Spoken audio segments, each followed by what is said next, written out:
प्रेरणास्पद कथा YouTube channel पर मैं धनंजय जैन आप सभी का हार्दिक अभिवादन करता हूँ। छोटी सी कहानी डीजे की जुबानी। दोस्तों, आज की कहानी हृदय स्पर्शी कहानी है। एक लड़की का विवाह बिना अपनी मर्जी के एक सीधे साधे भोले भाले सुलझे हुए विचारों से परिपूर्ण ऐसे लड़के से हो जाती है। घर के अंदर और कोई नहीं रहता है सिवाय लड़की की मां के। धूमधाम से उसका स्वागत होता है, सत्कार होता है, पर इस लड़की को जिसके साथ शादी हुई वो फूटी आंख भी नहीं सुहाता था। ये बहुत ईमानदार, अपने काम के प्रति जज्बा रखने वाला, कंपनी में जी जान से काम करने वाला और कंपनी की उत्तरोत्तर ग्रोथ करने वालों में से था। पुरुषार्थी था, हिम्मत हारने वालों में से नहीं था, पर अत्यंत सीमित उसकी आय थी, ज्यादा पैसे वाला नहीं था। इसके विपरीत ये लड़की बहुत बड़े घराने की थी और पिताजी ने इसका विवाह अपने ही जाति धर्म के इस लड़के से किया था। लड़का होनहार था, इसीलिए दहेज में भी इसे भरपूर मिला था। 3 लाख रुपए कैश दिए थे और बहुत सारे आभूषण भी, स्वर्णाभूषण। पहले ही दिन आते ही लड़की अपने रूम में चली जाती है। सुहाग रात के दिन जब लड़का ग्लास में दूध लेकर आता है और कहता है कि तुम दूध पी लो, मैं पी चुका हूं, ये सोचने लगती है पत्नी अपने पति को दूध पिलाती है और आज उल्टी गंगा क्यों बहा रहा है। उसने एक तरफ ग्लास रख दिया और कहा मुझे नहीं पीना। ये झगड़े के मूड में थी। पहले दिन जबरदस्त झगड़ा हो जाए तो मैं इससे तलाक ले, क्योंकि ये किसी और से प्रेम करती थी और इसने कह ही दिया ग्लास एक तरफ रखते हुए कि प्लीज मुझे आप अकेला छोड़ दो। लड़का देखते ही रह गया, क्या कह रही है।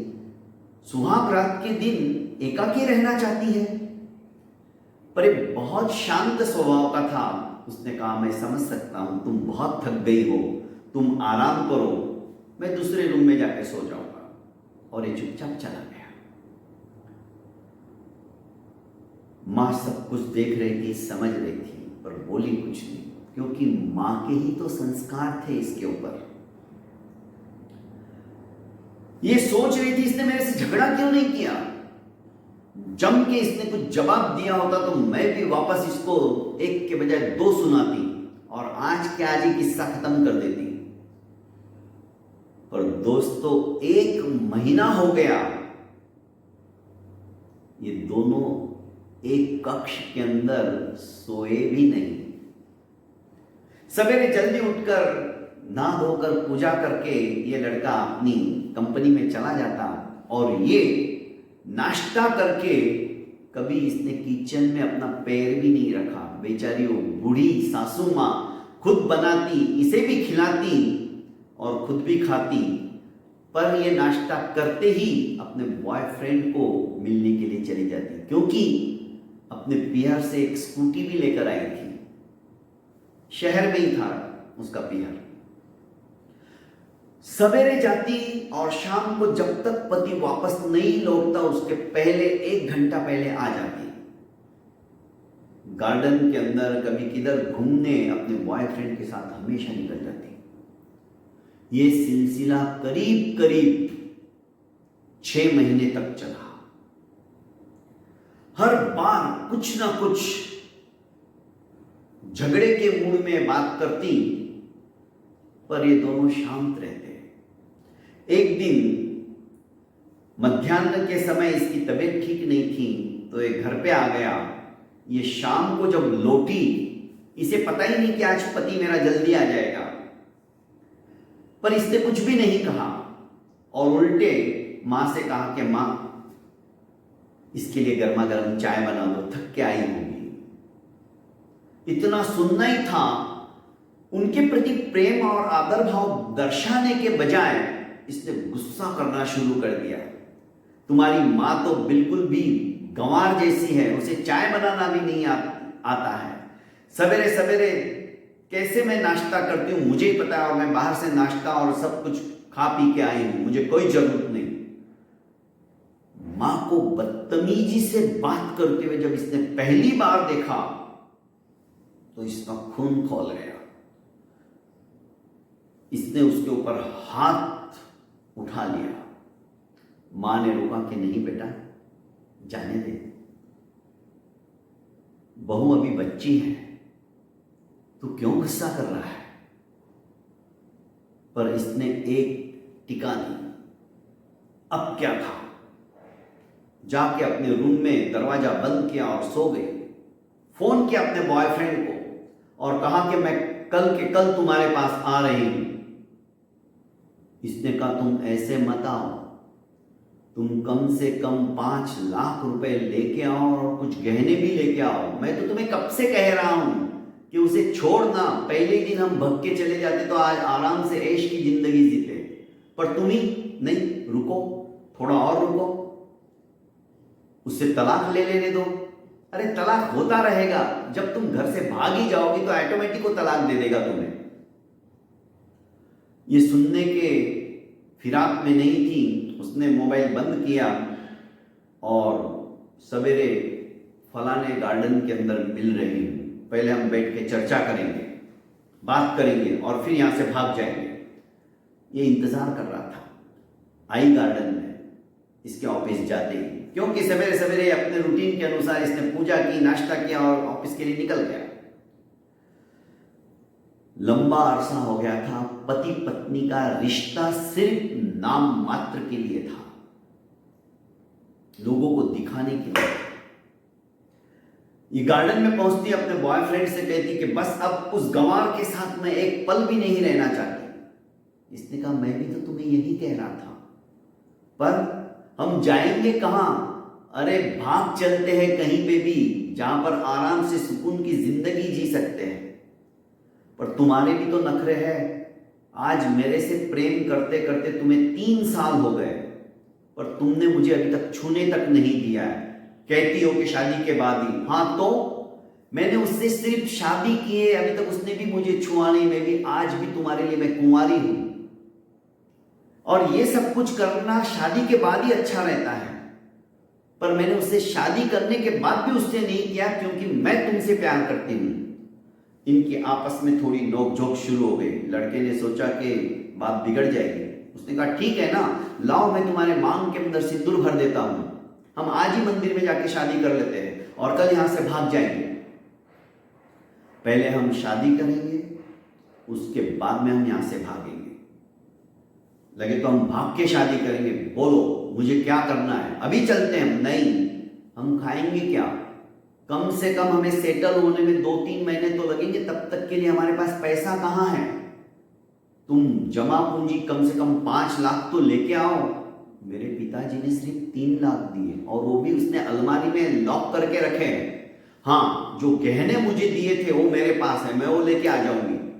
तुम देखो तो सही, तुम्हें चाबी मिल जाए तो तुम वो पैसे भी लेके आ जाओ, और मैं एक होटल बुक करके रखता हूं, शाम को 6 बजे उस होटल में तुम पहुंच जाना। इसने कहा ठीक है। ये घर पर आ जाती है। घर पर आती है और आज भी ये लड़का सर दर्द की वजह से आधी छुट्टी लेकर 1 बजे घर पे आ जाता है। ये कहता है कि चलो आज हम खाना खा लेते हैं, और माँ ने कहा है कि हम तीनों साथ में ही खाना खाते हैं। पर ये दरवाजा बंद कर लेती है अपने रूम का और कहती कि मुझे अलमारी की चाबी दो पहले तुम।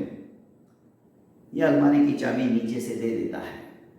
ये अलमारी खुलती है, देखती तो जो 3 लाख रुपए कैश दिए थे उसके पिता ने, वो वैसे की वैसे रखे हुए हैं, और इसके माँ के भी गहने उसी में रखे हुए हैं। उसके गहने भी वो निकालती, बैग में भरती, 3 लाख रुपए भी रखती। अचानक उसका ध्यान एक डायरी के ऊपर जाता है। डायरी दिखने में बहुत अच्छी थी। उसने पहला पन्ना पलटा तो उसमें उसका नाम लिखा हुआ था, और संबोधन में, प्रिय, ये पत्र मैं तुम्हें आज पहली बार लिख रहा हूं। मैं जानता हूं कि तुम किसी और से प्यार करती हो, और ये बात तुम्हारे पिताजी भी जानते थे, और उन्होंने ही मुझे बताया कि मेरी बेटी किसी और से प्यार करती है। पर वो लड़का अभी तक कई लड़कियों को धोखा दे चुका है, कई लड़कियों की जिंदगी उसने बर्बाद कर दी है। वो शादीशुदा भी है, पर उसका ये धंधा है।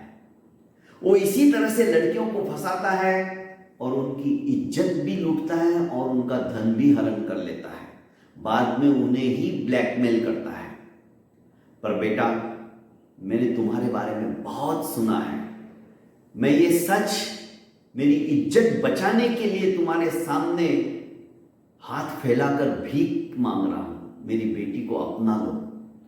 तुम्हें दहेज में मैं देना चाहता हूं, जो चाहिए वो देना चाहता हूं, पर मेरी इज्जत बनाए रखो। ये बात किसी से मत कहना। मुझे विश्वास है तुम मेरी बेटी को सुधार दोगे। वो बच्ची है, उसने गलती कर ली है, पर बाप भी ये बात यदि उसे कहेगा तो वो मेरे से भी नफरत करने लग जाएगी, क्योंकि इश्क चीज ऐसी है जो कि झूठा इश्क है। उसका दिखावा है सिर्फ मेरी बेटी के लिए। वो तो सिर्फ मेरी बेटी के पैसों से प्यार करता है, पर ये इश्क का बुखार अपनों को गैर और गैरों को अपना बना देता है। तुम समझ सकते हो बेटा मैं तुम्हें क्या कहना चाहता हूं। उसने लिखा आगे कि प्रिय, ये बातें सब तुम्हारी मुझे पता थी, और हां, तुम्हारे पिताजी के दिए हुए दहेज में पैसे जो थे वो मैंने ऐसे के ऐसे रखे, क्योंकि मुझे दहेज लेने से सख्त नफरत है। इसी दहेज के कारण से मैंने अपनी बहन को और अपने पिता को खोया है। मेरे जीजा जी के वहां से बहुत सारा दहेज मांगा गया था, और मेरी बहन ने अंततोगत्वा और पिताजी ने आत्महत्या कर ली इसी दहेज के कारण से। मुझे नफरत है दहेज से। मेरे को किसी की घर की इज्जत बनी रहे, यही मैं चाहता हूं। और आज मैं मानता हूं कि मैं अच्छा पति नहीं बन सका, ना बन पाऊंगा, पर मुझे गर्व है कि मैं अच्छा जवाई जरूर बन के दिखा दिया है मैंने।